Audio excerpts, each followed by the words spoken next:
Muchachos, muy buenas noches. Ay, compartir, Buenas noches, profe. compartir y ahora. Buenas noches, muchachos. El día de hoy vamos a tener clase con el profe Nicolás. Espere, ¿cómo le doy esto? Están viendo la pantalla de mi computador, ¿cierto? Muchachos, Sí, señor. la idea era no compartir acá para que el profe pueda compartir. Ay, no sé. Espere, se lo doy acá. ¿Todavía están viendo la pantalla? Sí, señor.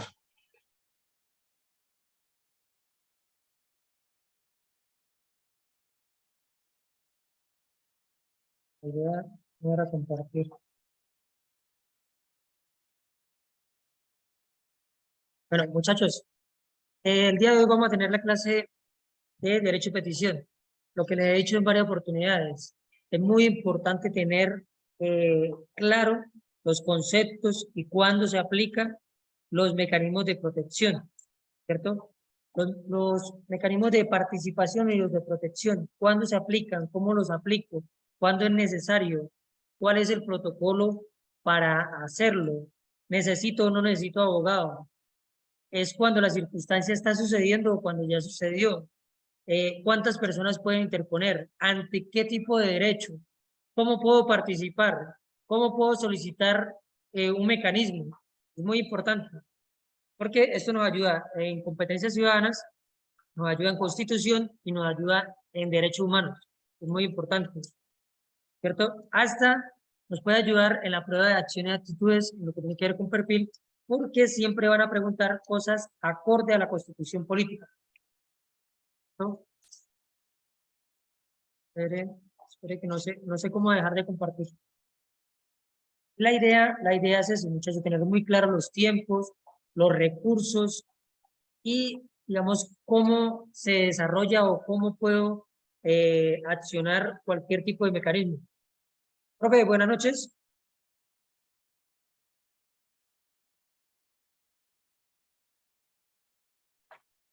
Buenas noches, ¿me escuchan? Sí, señor. Tratemos de compartir, es que sin querer le di compartir acá la pantalla, pero trate de compartir a ver si se quita la negra. Compartir pantalla.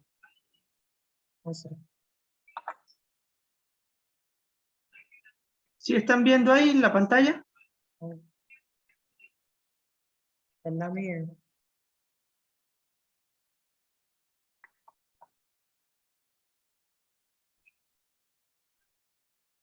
¿Sí se ve, Álvaro, o no? No, no Estoy se ve. compartiendo las diapositivas. No se ve la mía. Ahí dice, está compartiendo la pantalla. Si le doy acá, no sé si se cierra la sesión. Pero,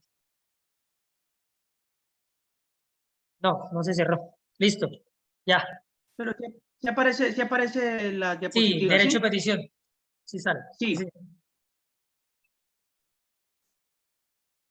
Déjame ver aquí si se pueden poner. Bueno, buenas noches a todos. ¿Cómo están? Mi nombre es Nicolás Bayona, soy abogado. Hace un par de semanas tuve la oportunidad de estar con ustedes compartiéndole unos conceptos básicos sobre la participación de los abogados y bueno, de los diferentes roles que se desarrollan dentro del proceso penal y la importancia que tienen ustedes como participantes de dicho proceso. En esta oportunidad, por intermedio de Álvaro, tengo la oportunidad de hablar con ustedes sobre un tema de gran relevancia dentro de lo que es el desarrollo del derecho en Colombia. Es un tema que sin duda alguna todos, creo que todas las personas en algún momento nos hemos topado con él, tenemos una idea de lo que es y es importante que todos lo sepamos. Álvaro me ha comentado que es importante que ustedes como agentes reconozcan la importancia de lo que es el derecho de petición y lo fundamental que es dentro pues, de todo lo que es el ordenamiento jurídico colombiano. Es un tema muy sencillo, es un tema que realmente no converge mayor problemática de análisis, es un tema que realmente es fácil de estudiar y de entender, pero que sí por ahí tiene ciertas cositas que merecen prestarle gran importancia a la hora de su presentación. Para empezar, vamos a hablar de lo que es el derecho de petición, un concepto muy simple, muy sencillo. Vamos a analizar artículo por artículo de la ley 1751, perdón, 55, 51, no estoy mal, del 2015, que es el Código General del Proceso. En el Código General del Proceso, a partir del artículo 13, 14, se empieza el estudio del derecho de petición.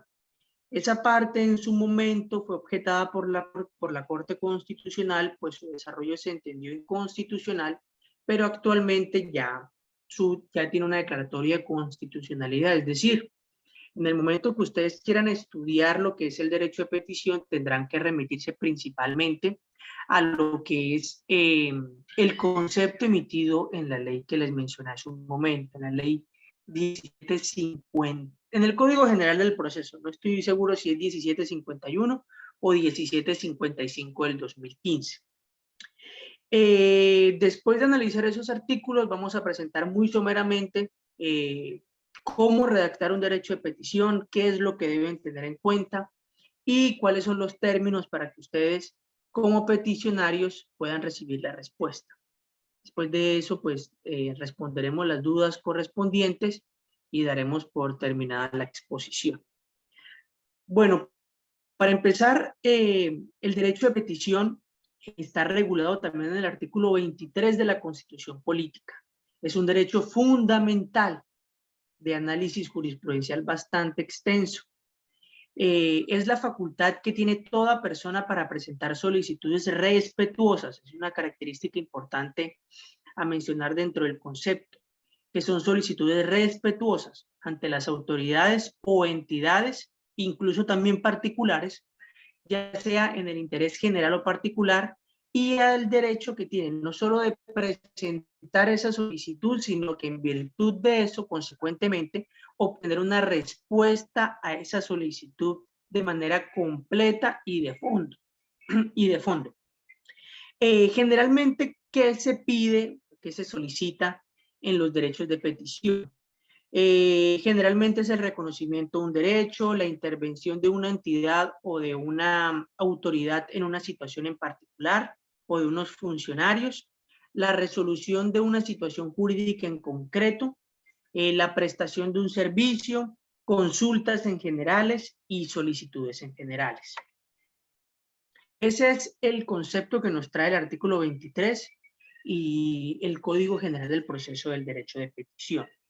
Encontramos unas características principales del derecho de petición. El primero es que el ejercicio del derecho de petición, la interposición del derecho de petición se hace de manera gratuita. No se cobra por ello. Si en algún momento ustedes en algún sitio les cobran por radicar un derecho de petición, eso no se puede hacer. Es un trámite que se realiza de manera gratuita. Es decir, si les pueden cobrar por la redacción o por llevarlo a cabo, pero por la radicación o la tramitación del mismo, no se puede cobrar, es un trámite totalmente gratuito. Generalmente no se necesita la representación de un abogado. ¿Por qué digo esto? Hay derechos de petición donde generalmente o donde mi recomendación es que claramente la redacción la haga un abogado o una persona que sea conocedora del tema. ¿Por qué? Porque en muchas oportunidades se pueden citar normas, se pueden citar regulaciones propias de un tema en especial que solo una persona experta las podrá conocer. Pero en manera general, el derecho de petición no necesita la representación de un abogado o de una persona mayor cuando quien lo intente presentar sea un menor de edad, en relación, para este caso en especial, a las entidades dedicadas a la protección o formación de los menores de edad. Un claro ejemplo, el Instituto Colombiano de Bienestar Familiar o incluso las entidades privadas o públicas de educación, como los colegios públicos. Como les comenté hace un momento, otra característica es que está regulado en el artículo 23 de la Constitución Política y la Ley 1755, que ya nos sacaron de la duda, del año 2015. La Ley 1755 es el Código General del Proceso y ustedes la encuentran a partir del artículo 13 hasta el artículo 32, si no estoy mal. Es un derecho fundamental de especial protección. ¿Qué quiere decir eso? Que si ustedes radican un derecho de petición y por alguna situación la entidad a la que ustedes peticionaron, solicitaron la información o elevaron la consulta, no les dio una respuesta a esa solicitud, ustedes automáticamente pueden realizar una acción de tutela en contra de esa entidad para que salvaguardar su derecho fundamental del derecho de petición. Se utiliza principalmente, como se los comenté hace un momento, para solicitar información, para la solicitud de documentos o fotocopias de los mismos, para la prestación eficiente de un servicio, para la reclamación de un servicio que se pagó y tal vez no se pudo recibir, y generalmente también como una queja sobre la actuación de un servidor o un funcionario. De la misma manera, encontramos que la Ley 1755 establece que todas las personas, sin importar su condición de nacionales o extranjeros, están facultados para presentar un derecho de petición, ya sea que la persona sea natural o sea jurídica. Es decir, ¿cuáles son aquellas personas jurídicas? Los establecimientos de comercio que están representados legalmente por una persona pueden presentar también peticiones o elevar peticiones respetuosas ante la autoridad competente. ¿A quién se dirige la petición? La petición se presenta ante cualquier autoridad administrativa o estatal, es decir, ante cualquier entidad del Estado, pero también se puede dirigir hacia privados, particulares, sin importar si estas son empresas, asociaciones u organizaciones. Incluso, no solo a asociaciones, sino también a personas naturales, a particulares como tal, siempre y cuando sobre esa persona ejerza sobre el peticionario una posición dominante o haya una subordinación marcada. Un claro ejemplo, yo puedo peticionar a un superior jerárquico o a mi jefe. Según la Ley 1755, hay unas entidades del orden nacional, municipal o departamental que dentro de sus funciones está la del asesoramiento para las personas en cuanto al derecho de petición. En algunas oportunidades hay personas que tal vez no cuentan con el medio económico para ir donde un abogado para que los asesore para poder redactar un derecho de petición. En esos casos, yo siempre recomiendo que aquella persona que no tiene cómo pagar un derecho de petición pueda acercarse a las personerías municipales, a la Defensoría del Pueblo a nivel nacional, a la Procuraduría General de la Nación o a procuradurías provinciales o departamentales y a los consultorios jurídicos de las universidades. Allí el asesoramiento es totalmente gratuito y no se les cobra por ningún tipo de procedimiento o trámite. Hay unos términos instaurados para las respuestas. Hay unos términos generales y unos en específico, dependiendo de la solicitud o de la petición que se eleve. Aquí, según la diapositiva, ustedes van a encontrar que hay una diferenciación entre la Ley 1755, que es el Código General del Proceso, que es el que estamos analizando, y el Decreto 491 del 2020. Hay que hacer una mención especial al Decreto 491. El Decreto 491 del 2020 fue el decreto legislativo emitido por el gobierno en la época de la pandemia COVID-19. Fue un decreto que pretendía de una u otra manera no agilizar los trámites, pero sí brindarle a la autoridad competente un tiempo razonable de poder responder a las peticiones, entendiendo que en muchas oportunidades la situación del país era compleja, no solo en términos económicos y sociales, sino también en temas de juridicidad o de lo jurídico. Los juzgados estaban cerrados, muchas entidades por el tema de la pandemia del COVID-19 no tenían sus puertas abiertas. Entonces, en ese orden de ideas, el gobierno elevó los términos, los dobló para que esas personas no estuvieran, no se vieran incursas en violar el derecho de petición y consecuentemente que fueran entuteladas. Pero ya ese decreto actualmente se suspendió porque también se suspendió la emergencia sanitaria. Es decir, volvimos a lo que anteriormente manejábamos en tema de términos con el decreto, perdón, con la ley 1755 del año 2015. Es decir, hay algunas entidades que pueden seguir manejando ese decreto 491, pero si ustedes, por ejemplo, interponen una petición general y ustedes saben que para esa petición la autoridad competente tiene 15 días para responder de fondo y de manera completa esa solicitud, y ustedes y ellos se amparan del decreto 491, ustedes automáticamente pueden decirle, no señor, ese decreto 491 ya venció, ese decreto no está vigente y por lo tanto usted no se puede excusar en eso y responderme en 30 días, que tiene que responder en 15 para que lo tengan presente.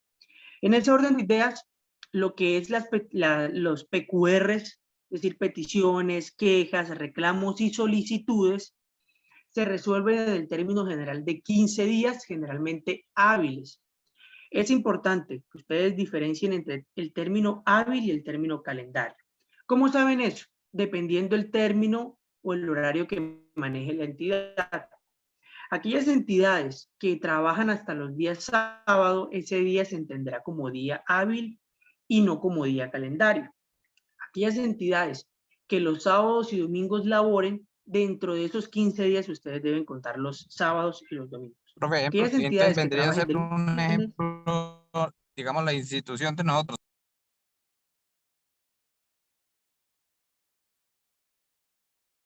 se cerró el micrófono, amigo, qué pena, no lo escucho. Policía, vendría a ser 15 días horario calendario.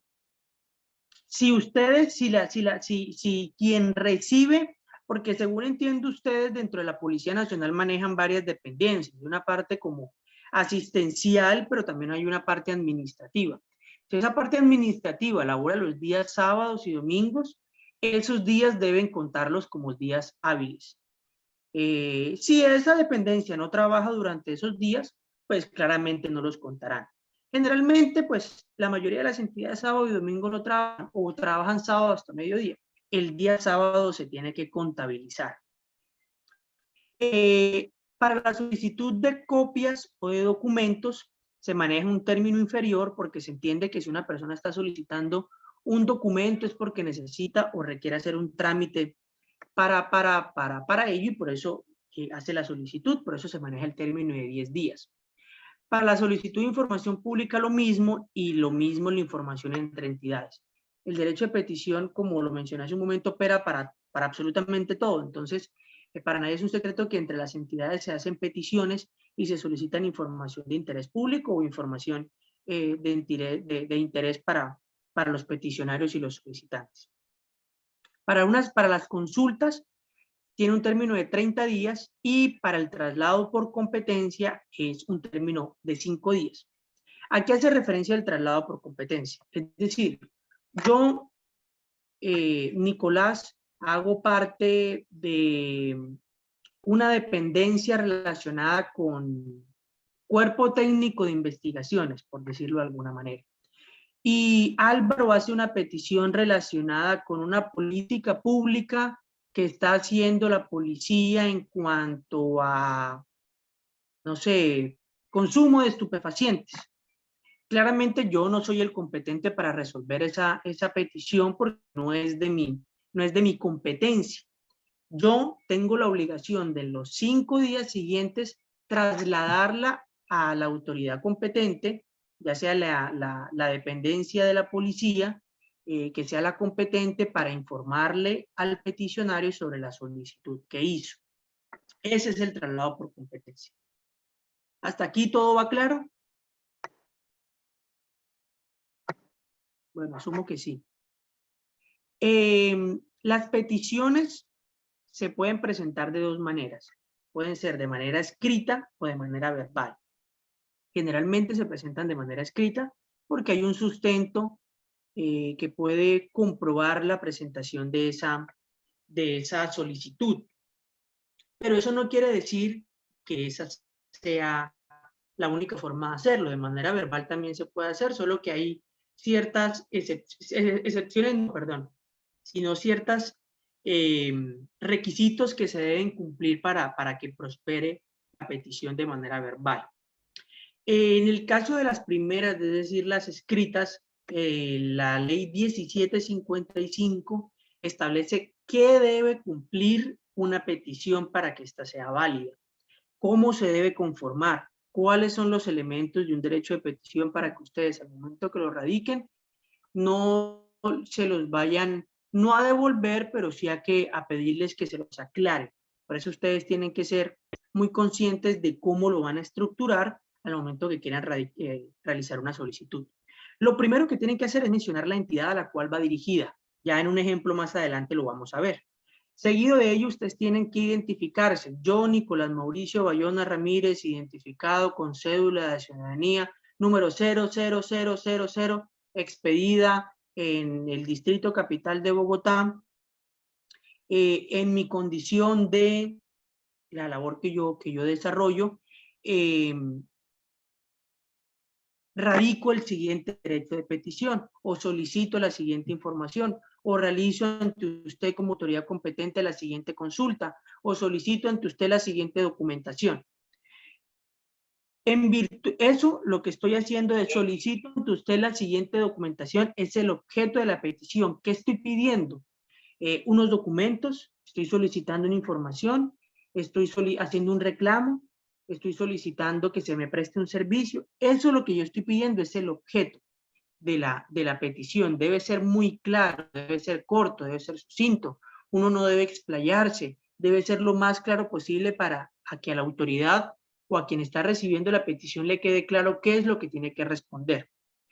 También debo comunicar los motivos o las razones por las cuales estoy elevando esa petición. Por ejemplo, hay casos muy sonados y es la prescripción de los impuestos. Hay personas que solicitan que no se le cobren unos impuestos, ya sea prediales, vehiculares, porque simplemente ya su vigencia caducó, prescribieron.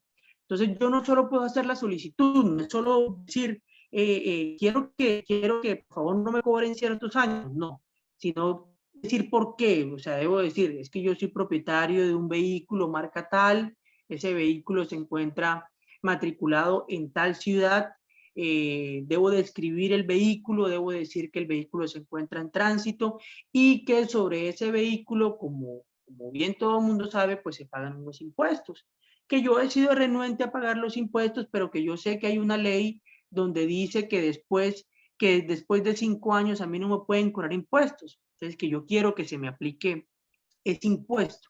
Esa es la relación de los hechos. Es decir, pasa A, pasa B, pasa C, y de acuerdo a eso hay una situación jurídica que me cobije y por lo tanto no me cobren ciertos años de impuesto vehicular. Además, debo anexar la relación de documentos que justifican o que sustentan mi petición. Solicitud de una historia clínica, entonces debo solicitar todos los documentos relacionados con eso. O yo ya esta primera solicitud la radiqué ante otra autoridad, copia de la solicitud y copia del radicado. Y así, entre otros, todos los documentos que fundamenten y en la cual ustedes basen su derecho de petición. Y por último, la firma de ustedes como peticionarios. También es importante que pongan sus datos de notificación, correo electrónico, celular, dirección física, para que la respuesta que le haga la autoridad competente, ustedes la puedan conocer con mayor prontitud. Digamos, estos son los elementos básicos, estos son los elementos necesarios. Ya si ustedes quieren hablar de un derecho de petición mucho más elaborado y lo quieren justificar de pronto ya legal y normativamente, pues tendrán que mencionar el artículo 23 de la Constitución Política, tendrán que decir que basan su petición en el artículo 13 y 14 del Código General del Proceso y del artículo 23 de la Constitución Política, y que además hay pronunciamientos de la Corte Suprema de Justicia y del Consejo de Estado y de, bueno, de todas las entidades jurisdiccionales que dicen que el derecho de petición es una cosa y aquello, un derecho fundamental y demás, que eso al fin y al cabo no es tan importante, porque al momento de contestar un derecho de petición, lo importante es que ustedes sean muy claros y concretos en la petición que están realizando, en lo que están solicitando, en el objeto. De la misma manera se pueden presentar peticiones que son incompletas y eso puede causar consecuentemente que se haga un desistimiento tácito. ¿Qué es una petición incompleta? Aquella en la cual ustedes no especifican qué es lo que necesitan, qué es lo que están requiriendo. Para eso, la autoridad al momento de leer la petición puede constatar y puede darse cuenta si la petición que ya se radicó está incompleta. Para ello, llamará nuevamente al peticionario y le dirá: amigo, su petición está incompleta, por favor, realice lo necesario para completarla. O decirle, de acuerdo a su petición radicada el día 25 de mayo del 2023, es cierto que usted solicita la epicrisis de la niña Pepita Pérez. Usted se muestra como su padre, pero no adjunta el registro civil que acredite dicha situación. Por favor, háganos llegar dicho registro civil para nosotros poder entregarle esa información, entendiendo que es una información de carácter reservado, por ejemplo. Para ello, el peticionario tendrá 10 días siguientes para poder completar esa petición sin poder pasarse de un mes. Al momento que supere ese término de los 30 días o del mes, puede haber un desistimiento de la petición. Generalmente ese es el desistimiento tácito, que opera de manera general. Ese es el desistimiento que yo como peticionario no estoy diciendo, ya yo no quiero que me contesten, no. Pero dejé pasar el término y con eso le di a entender a la autoridad que ya no me importa. Entonces la autoridad muy diligentemente dirá: usted no nos completó la petición, nosotros lo conminamos, usted lo llamamos, le dijimos, venga, complétela, díganos qué es lo que quiere, qué es lo que necesita, usted no fue claro, pasó el mes, usted no nos contestó, entonces tácitamente desiste usted de esa petición. A diferencia del desistimiento expreso. El desistimiento expreso es porque yo tal vez no tenía las fotocopias de la epicrisis de uno de mis hijos, pero resulta y pasa que yo buscando las encontré en mi correo electrónico, en mi material físico o de documentos que tengo, la encontré. Entonces, ¿para qué voy a poner yo a trabajar a una persona a que busque una información cuando ya la tengo? Entonces, nuevamente radico una solicitud diciendo: desisto expresamente de la petición que radiqué el día 25 de mayo, en el entendido de que ya la información la tengo y sería injustificable pues volver a tenerla. Esa es la diferencia entre el desistimiento tácito y el expreso. El tácito es el que opera de manera sin un pronunciamiento por parte del peticionario. La diferencia del expreso, mi voluntad de no querer la respuesta. Las peticiones se pueden, aquellas que son oscuras, reiterativas o irrespetuosas, como les mencioné en el concepto, el artículo 23 como característica establece que se elevarán y se contestarán aquellas peticiones respetuosas. Generalmente eso no ocurre, pero, qué pena, discúlpenme, pero aquellas peticiones que son irrespetuosas, que se presentan de manera excepcional y que la interpretación la hace es quien recibe la petición, se puede objetar de esa obligación, decir, no, esta petición fue irrespetuosa, y el artículo 23 de la Constitución Nacional de la Constitución Política establece que la petición debe ser respetuosa, y yo no la considero así, la considero más bien irrespetuosa y me baso en todos los pronunciamientos que ha hecho la Corte Suprema de Justicia y la Corte Constitucional, y por lo tanto no respondo a esa petición. Aquellas que son oscuras, es decir, que el objeto no queda totalmente claro, como lo mencioné hace un momento, se conmina al peticionario para que durante los 10 días siguientes, pues la corrija o la aclare. Y aquellas que son reiterativas, es decir, que ya otra persona, como en el caso anterior, Álvaro solicita que el CTI le dé una información relacionada con unos hechos ocurridos en cierta jurisdicción, en cierto territorio donde él pues estuvo como el jefe del operativo. Entonces, y resulta que ese informe ya salió a la luz pública o ya se rindió ante un superior jerárquico, entonces simplemente la dependencia dirá, ya esta petición la contestamos en estos términos, lo invitamos a que usted se dirija a donde nosotros contestamos y se informe sobre esa petición. Y así, pues, dar respuesta de manera completa a la solicitud que se ha hecho inicialmente. Hay una atención prioritaria para la radicación de las peticiones. ¿Cuándo? Cuando las peticiones, mediante la petición hay el reconocimiento prioritaria. Además, porque no solo es un derecho fundamental, sino porque de pronto con ello se puede estar causando un perjuicio irremediable al peticionario. Por razones de seguridad o de seguridad personal o de salud del peticionario, cuando la persona esté en peligro. Hay un amigo que levantó la mano, no sé si tiene una duda.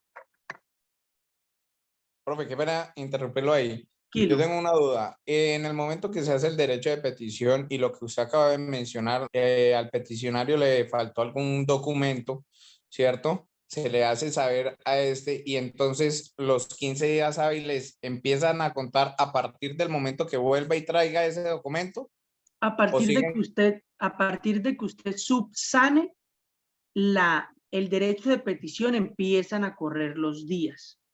Por eso es importante ser diligentes, es decir, que si yo radiqué mi derecho de petición y yo vi que han pasado 7, 8, 9 días y yo sé que la entidad responde y decir, ¿por qué no me ha respondido?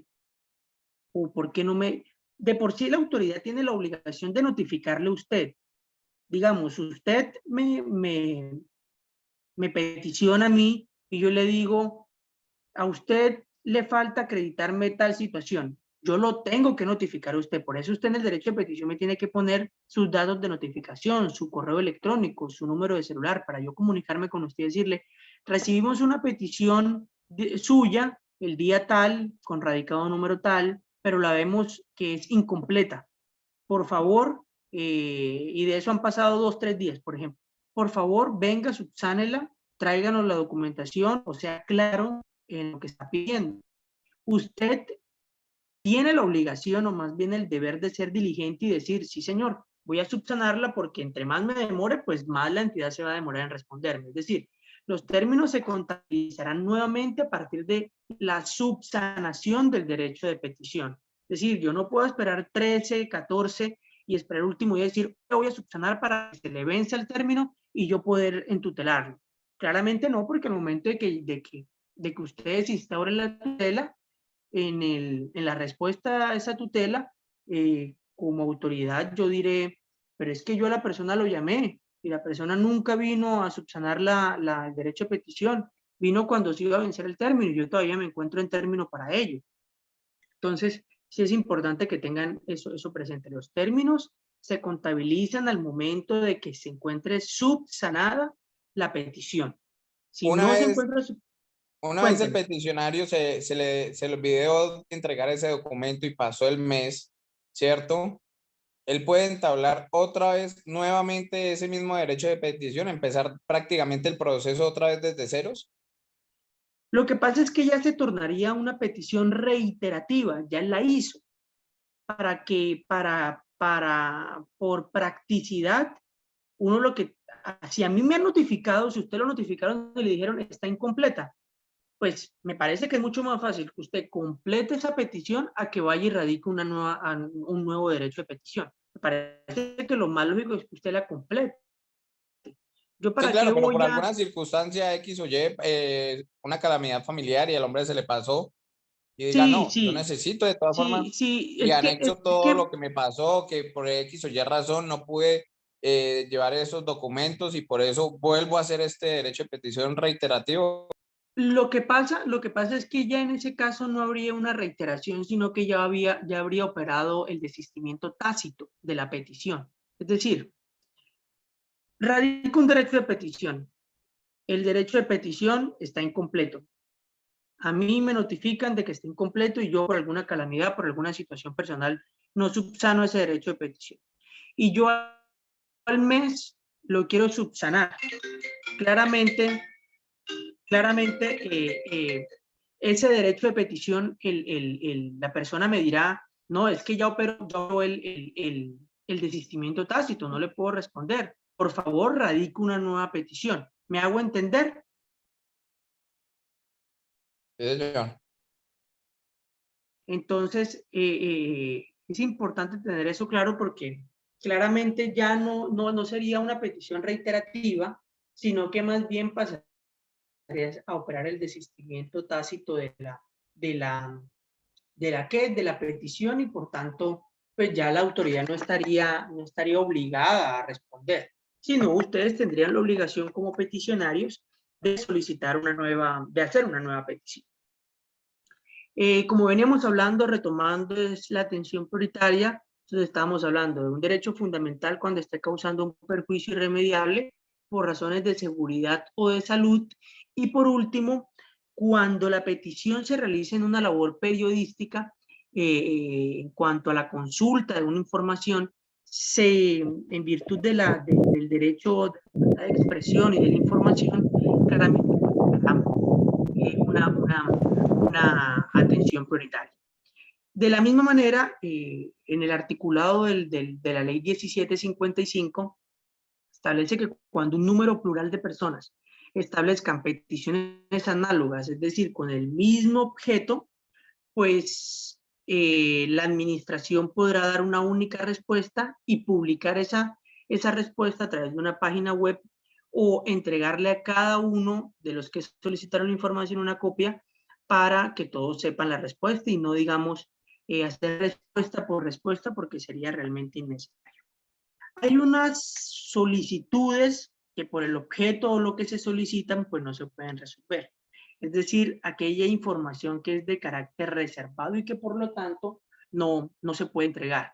Eso hace referencia a la información que es de carácter de defensa de la seguridad nacional, aquellas que hacen referencia a la materia diplomática o negociaciones del gobierno de carácter reservado, aquellos que hagan referencia a la intimidad o la privacidad de las personas, generalmente son las hojas de vida, las historias laborales, expedientes pensionales, información que solo le interesa al titular o a otra persona. Los relativos a las condiciones financieras de crédito público y tesorería de la nación, por ejemplo, la información que maneja el Banco de la República y el Ministerio de Hacienda de carácter reservado, los datos referentes a la información financiera y comercial en los términos de la ley 1266 del 2008.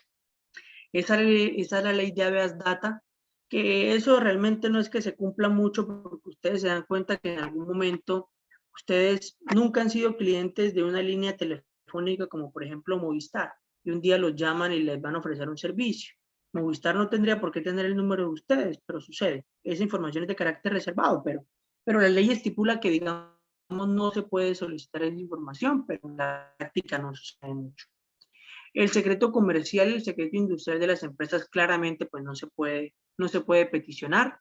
El tema del secreto profesional, ustedes de pronto a mí no me pueden solicitar información sobre un caso en específico de un cliente, si no es el cliente quien me peticiona esa información, porque estoy en el deber de guardar el secreto profesional. Y por último, los datos genéticos humanos.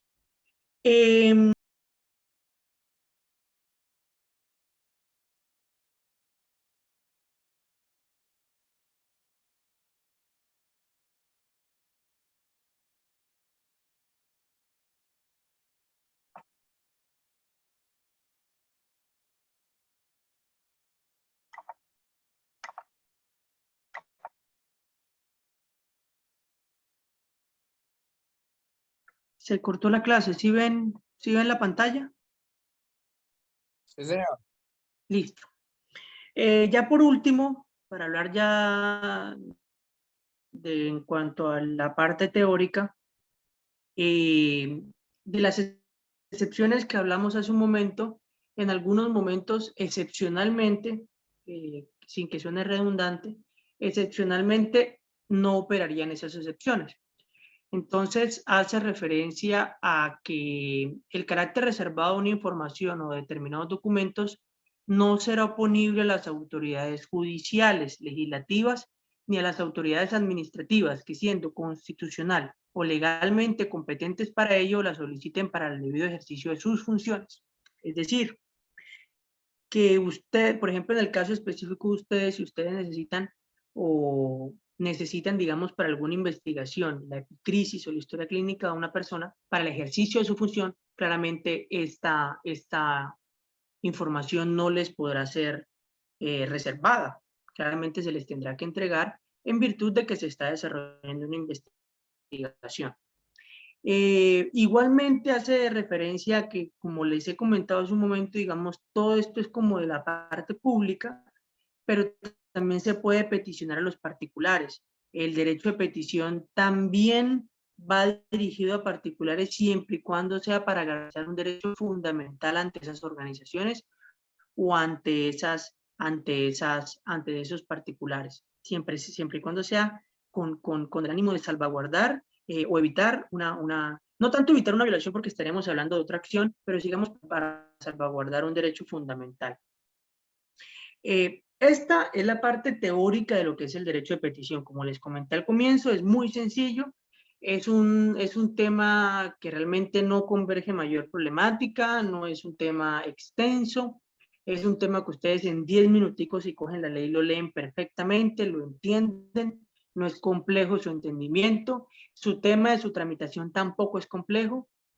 Ustedes perfectamente pueden ahorita tomar en Word, poner la parte del territorio donde se encuentra en la fecha de hoy, señores, a quien pretendan peticionar, referencia, derecho de petición o asunto, derecho de petición. Se identifican, ponen el objeto de la petición, ponen los hechos relacionados a la petición, si es que los hay, ponen la normatividad en la que se basan, si es que les parece importante, ponen los documentos anexos si es que lo tienen, y por último lo firman.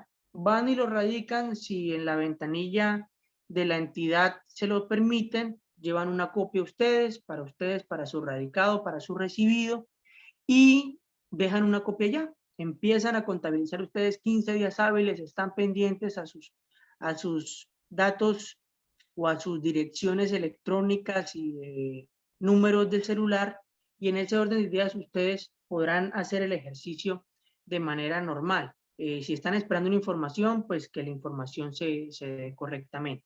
Ahora bien, es importante también que hay entidades en las cuales la información no se encuentra de manera concreta, no está especificada y tal vez están solicitando información de muchísimos años o están solicitando información con la cual la entidad no la tiene y esa entidad tal vez tiene que peticionar a otra entidad para poder tenerla. En esos casos, la ley estipula que existe incluso una prórroga de 30 días, prorrogable 60 y hasta 90 días para que estas personas puedan solicitar la información ante las entidades. Pero no es solo solicitar la prórroga, solicitarla porque sí, no. Yo debo tener un basamento, sustentar esa prórroga y decir, tengo un fondo de empleados y tengo ese fondo de empleados hace 20 años, desde el año 2000, y resulta y pasa que los asociados me están pidiendo información del año 2002, del 2000 hasta la vigencia. Y yo antes no tenía computarizado esa información, no la tenía digitalizada, no la tengo en estos momentos en mi poder. Esa información radica de pronto en la superintendencia bancaria. Entonces yo tendré la posibilidad de pedirle a la persona que me dé un tiempo razonable para contestar ese derecho de petición y para que no se me entutele. Tengan ustedes eso presente. No es que yo radiqué el derecho de petición y no me contestaron y ahí murió todo. No, señores. Ustedes tienen otra acción constitucional para hacer velar ese derecho fundamental de petición, que es la tutela. Yo solicito, voy y radico un derecho de petición ante una autoridad porque no se me está prestando un servicio.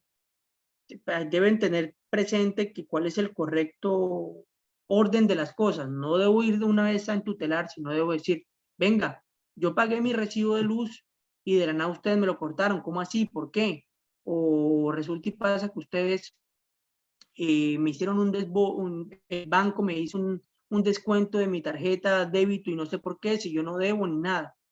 Pasaron los 15 días y ustedes no les dieron respuesta y resulta y pasa que el dinero se perdió, el dinero no aparece en su cuenta de ahorros. Claramente ustedes podrán interponer una acción de tutela porque el banco a ustedes no les ha contestado sobre esa petición que elevaron en los términos legales. Ahora bien, vamos aquí, les voy a mostrar un ejemplo de lo que es un derecho de petición estructurado. Vamos a ver si lo encuentro. Yo por aquí tengo varios. Tengo varios muy sencillos y otros no tanto. Pero hablemos, por ejemplo, de este derecho de petición.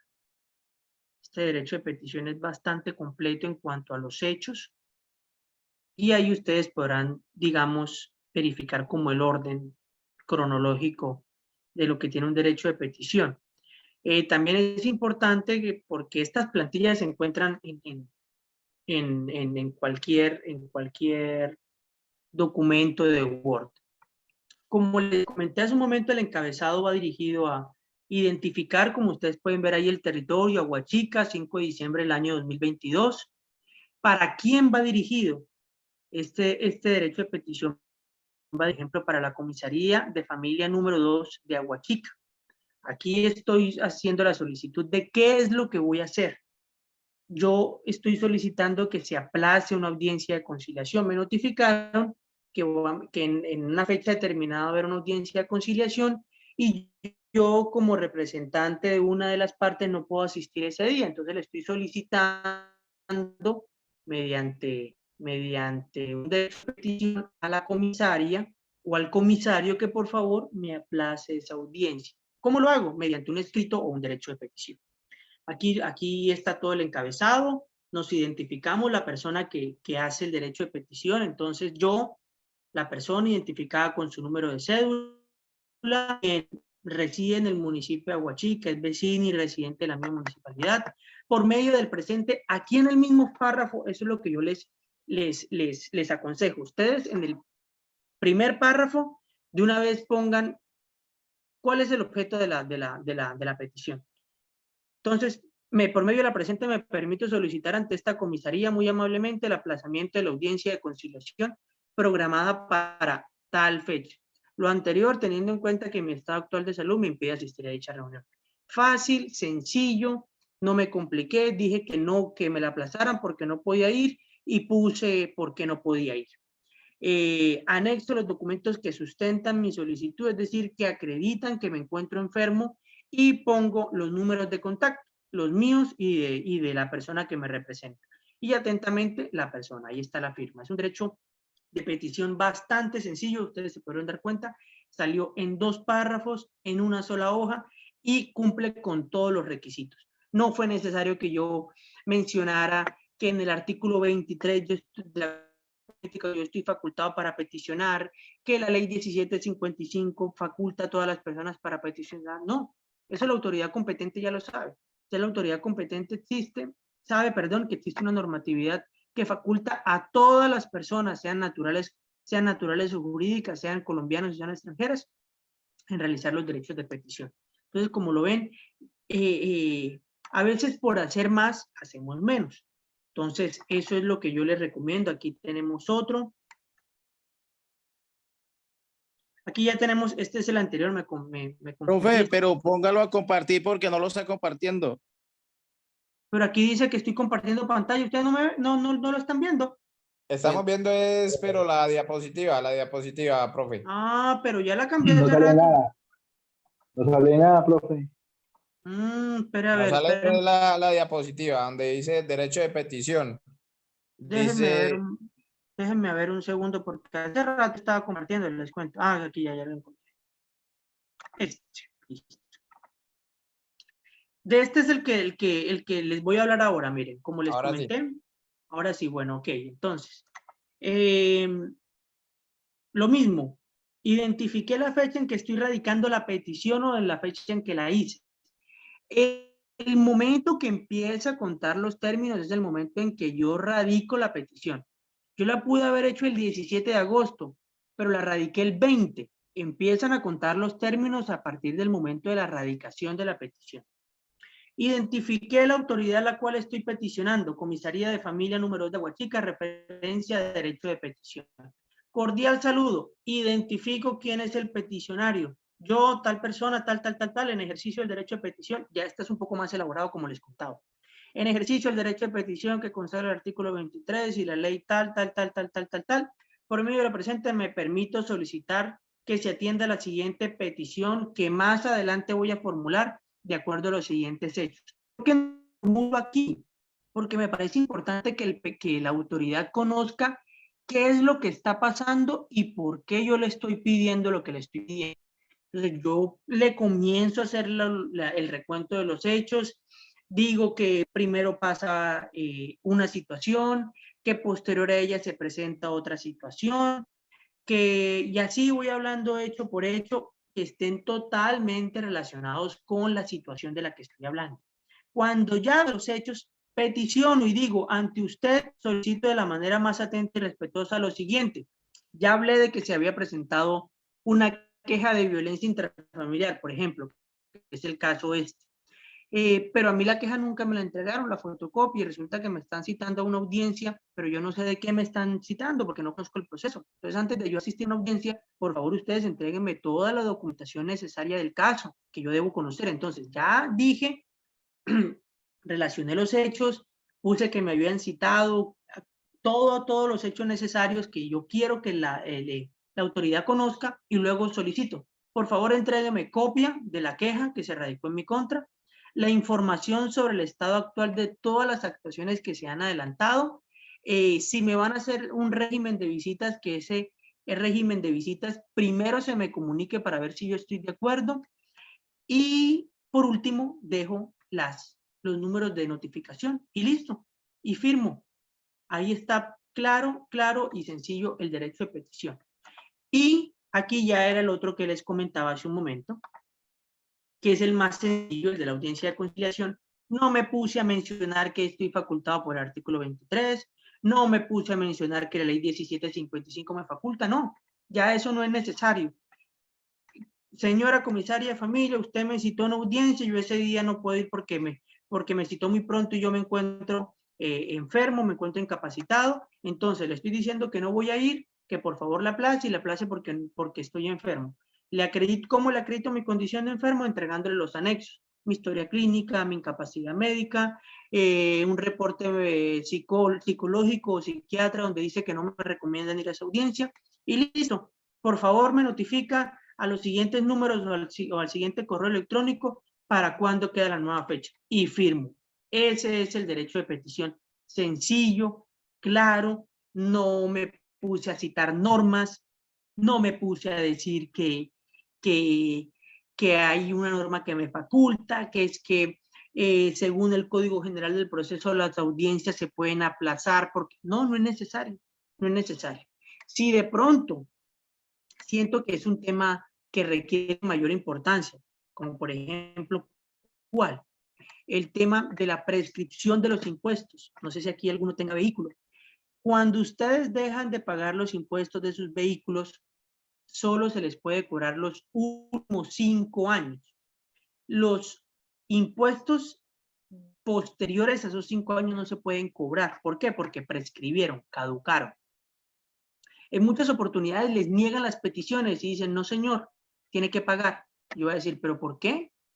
Entonces me voy y digo, ¿será que es que no cite la norma? Entonces voy a radicar un nuevo derecho de petición y voy a decirle a la persona que es ahorrarle un poco el trabajo, porque la persona tiene que saber, la autoridad debe conocer la norma y la ley y saber que claramente eso ya prescribió. Entonces, le cito la norma, no está de más y decir, el artículo tal de tal ley establece que en el tema de los impuestos solo se pueden cobrar los últimos 5 años, porque los años posteriores o los años anteriores, perdón, ya se encuentran prescritos por la ley, por lo tanto usted no me puede cobrar, ni me puede realizar ningún embargo, ni me puede realizar ningún tipo de retención de salarios por el no pago de esos años, porque es que no me los puede cobrar. Entonces, digamos, Profe, eso es importante. Cuénteme. profe, ¿eso solamente aplica para los carros o para predial también? Para predial también, amigo. Para los impuestos prediales también. Gracias. Generalmente operan para la generalidad de impuestos, pero que se apliquen para los impuestos vehiculares y el impuesto predial. Es decir, si usted actualmente le están cobrando un impuesto de hace 20 años, usted puede radicar una solicitud y decir que no se lo cobren porque es que en este momento no recuerdo el número de la ley, pero usted perfectamente en internet pone legislación, impuestos, y ahí le aparece la ley y le aparece el artículo para no cobrarlo. Y usted pone eso en su petición y la persona no le puede cobrar esos años, o la entidad. La Secretaría de Hacienda, el Departamento de Planeación, el Tránsito y Transporte, la Secretaría de Tránsito y Transporte, o el instituto, dependiendo en el municipio o en la ciudad donde usted se encuentre. Gracias, profe. Sí, señor, con gusto. ¿Alguna duda? ¿Les ha quedado claro hasta acá? Pues ya con esto terminamos. Les di la parte teórica con ejemplos de cómo se hace. Es muy sencillo realmente, no es nada del otro mundo.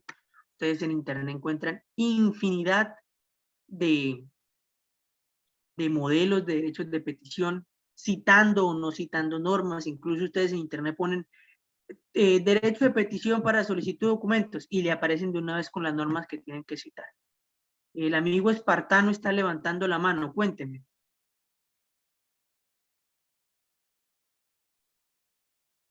Profe, hay ocasiones que podemos ir directamente a la tutela sin ejercer el derecho de petición. Pues Lo yo que solo había pasa, escuchado de un caso que podemos ir directo a la tutela en caso de pronto que esté en riesgo la vida e integridad de una persona, ejemplo, por medicamentos ante una EPS, pero de ahí para allá no sé si hayan más. lo que pasa es que hay que tener clara la diferencia. Usted puede instruir una tutela en cualquier momento siempre y cuando usted quiera salvaguardar un derecho fundamental. Usted ahí está salvaguardando el derecho a la salud. El derecho a la salud es un derecho fundamental por conexidad, al mínimo vital. Entonces usted ni siquiera es necesario que radique ninguna petición. ¿Para qué? Es que ya hay un derecho fundamental. Pues voy en tutelo. No tengo necesidad de radicar ningún derecho de petición porque es que hay un derecho fundamental. La acción de tutela, según la Constitución política del 91, se instauró para proteger los derechos fundamentales de las personas. Es decir, mi derecho al trabajo, mi derecho a la libertad, mi derecho a la libertad de expresión, mi derecho, bueno, todos los derechos fundamentales que instituye la Constitución política.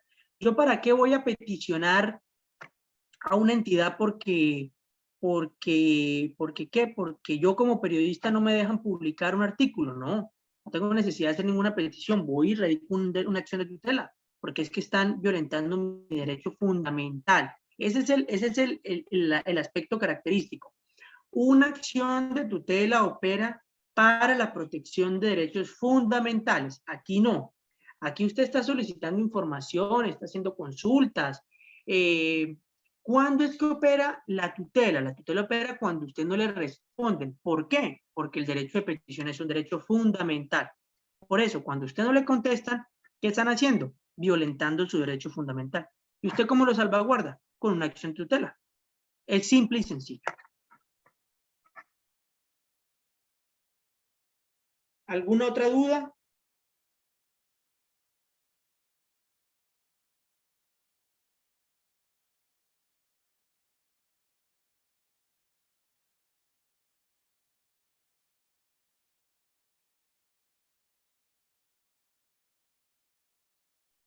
¿La demanda sería para algo más complejo que la tutela? Una demanda Una demanda es cuando ustedes quieren iniciar un proceso jurídico. Eso sí ya es un tema totalmente diferente a la tutela.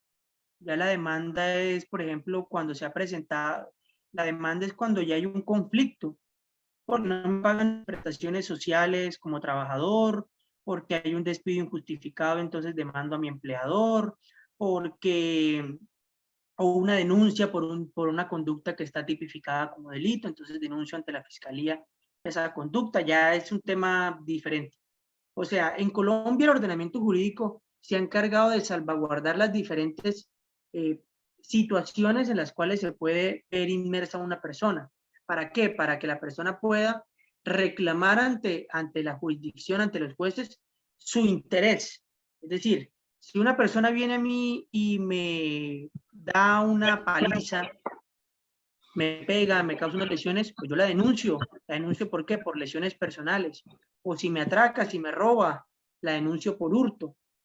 Eso es una denuncia. Si yo como trabajador nunca me pagaron mis prestaciones sociales y resulta que me echaron del trabajo, me corrieron porque yo voté por Petro y mi jefe era afín a Uribe. Eso es un despido injustificado. Yo lo demando en la jurisdicción laboral para que no solo me reintegre laboralmente, sino para que me pague por los perjuicios que me ocasionó, o porque yo en un accidente de tránsito pierdo una de mis extremidades. Entonces demando por por los perjuicios causados a esa persona que me lo causó. Esos son en el tema judicial, por decirlo de alguna manera.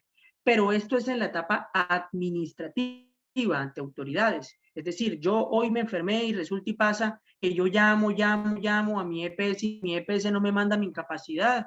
Ahí no hay ningún derecho fundamental violado. Entonces yo digo, voy a radicar un derecho de petición porque es que no me quieren contestar las llamadas. Entonces yo, Pepito Pérez, identificado con tal, radico ante ustedes la siguiente petición.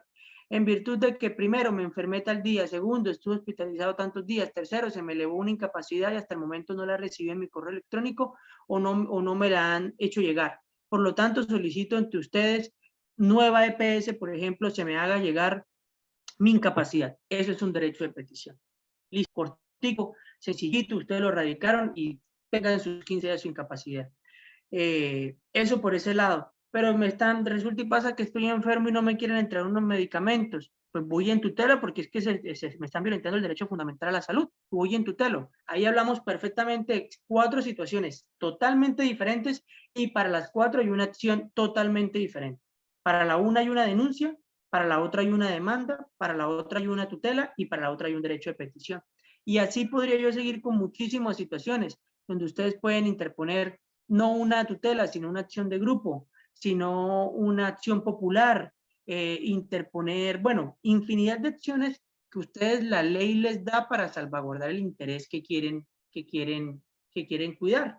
Un derecho fundamental, un bien jurídico tutelado porque una persona lo roba o les hace una estafa o comete,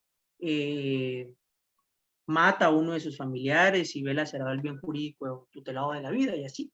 O sea, son situaciones totalmente diferentes que nada tienen que ver con el derecho de petición.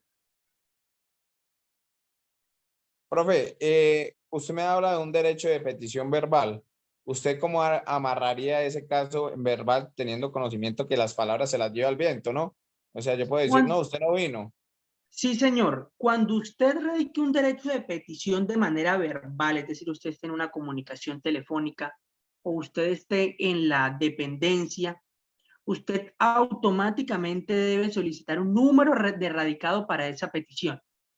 Es decir, usted llegó y el tema del que estamos hablando de la incapacidad y usted se va para la sucursal de Sanitas o de la nueva PS y dice, vea, yo estuve hospitalizado y nada que me dan incapacidad. El médico me dijo que ese día no había papel en el hospital porque Colombia es así, no había papel y entonces no me la pudieron imprimir y me la está pidiendo mi jefe porque si no esos días los voy a perder, no me los van a pagar. Ay, que venga y radique una petición. Ya le estoy haciendo la petición de manera verbal. Por eso les digo, es que generalmente así no opera, ¿no? Eso ya son casos excepcionales. Lo ideal sería que usted radicara su petición de manera escrita, pero en tal caso nada lo obliga a eso. Usted lo puede realizar de manera verbal. Ya se la estoy haciendo. Le estoy diciendo que tal día me enfermé, que me incapacitaron, que mi incapacidad fue por tantos días, que me atendió tal persona en tal sede de tal IPS y que no me entregó incapacidad. Ya. Y le estoy haciendo aquí mi petición para que me la entreguen. Entonces, Profe, disculpe que le interrumpa. Igual manera también se puede hacer con material fílmico. La persona, por lo menos, ya un derecho de petición por parte de un civil hacia la institución. Pongámosle, llega a un centro de atención inmediata donde formule el derecho de petición y haga el material fílmico. Automáticamente tiene validez. sí, sí, porque se entendería como una petición de manera verbal. O sea, sí, o sea, claramente es válida. Si su pregunta es si es válida, sí, incluso muchas dependencias pues contestan a esas solicitudes. ¿Qué les digo yo? Como experiencia, porque he hecho muchos derechos de petición, como también en mi entorno laboral he respondido, he contestado infinidad de derechos de petición. Uno, como autoridad, se escuda en cualquier situación para no contestar, porque es más trabajo para uno. Entonces, entre tanto ustedes tengan la posibilidad de hacerlo de manera escrita, háganlo. Es mucho más fácil, tienen ustedes un basamento, tienen cómo demostrar, con el hecho de ustedes tener un recibido, tener su número de radicado, lo pueden hacer. Típico ejemplo de una solicitud. Hace poco, personalmente, les comento una anécdota. Yo estuve operado. Yo pago mi seguridad social de manera independiente y como pago de manera independiente en el régimen contributivo, me deben pagar mi incapacidad. Radiqué mi incapacidad en mi EPS. Automáticamente yo la radiqué.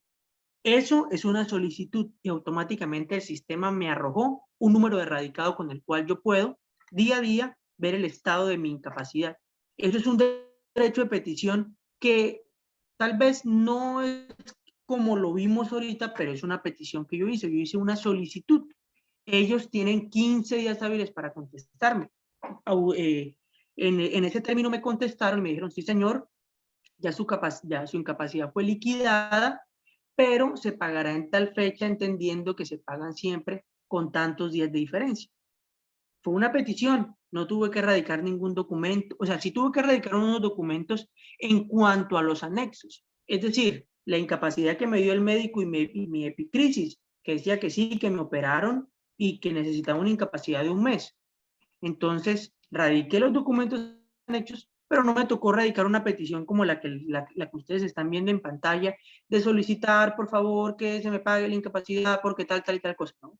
Automáticamente radiqué los documentos y ellos me dieron número de radicado. Esa es una petición y así quedó. Entonces, es como la facilidad que dan muchas entidades, pero también que ustedes también le faciliten el trabajo a la entidad. Ser muy claros en lo que están pidiendo y también si la pueden radicar de manera escrita, siento que es lo mejor que pueden hacer para que tengan cómo demostrar que lo hicieron.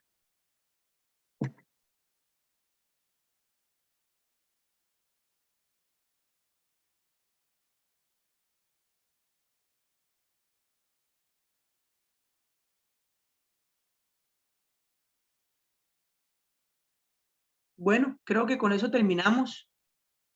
Como les dije en la anterior clase, por medio de Álvaro pueden solicitar mi contacto para algún tipo de duda que tengan, alguna solicitud o algún tema laboral que de pronto requiera la ayuda de un abogado. Estoy presto para ustedes. El material se lo voy a compartir a Álvaro para que se los comparta, aunque creo que realmente yo literal copié y pegué lo de la ley. Ahí está la ley. Entonces, es lo mismo que ustedes busquen ley 1755 a partir del artículo 13 y lean, realmente lo mismo. Pero si requieren por didáctica o por mayor rapidez las diapositivas, se las comparto, no tengo ningún inconveniente. Como siempre, pues gracias por el tiempo de ustedes, por escucharme. Espero que les haya quedado totalmente claro, que haya sido el tema muy sencillo, así como yo lo veo. Y nada, cualquier cosa, como les comenté, pues me pueden comunicar para cualquier duda o solicitud que tengan respecto de la clase. Les deseo a todos que tengan una buena noche, que estén bien. Hasta luego. Profe, muchas gracias. Dios lo bendiga. Amén. Que estén bien. Luego.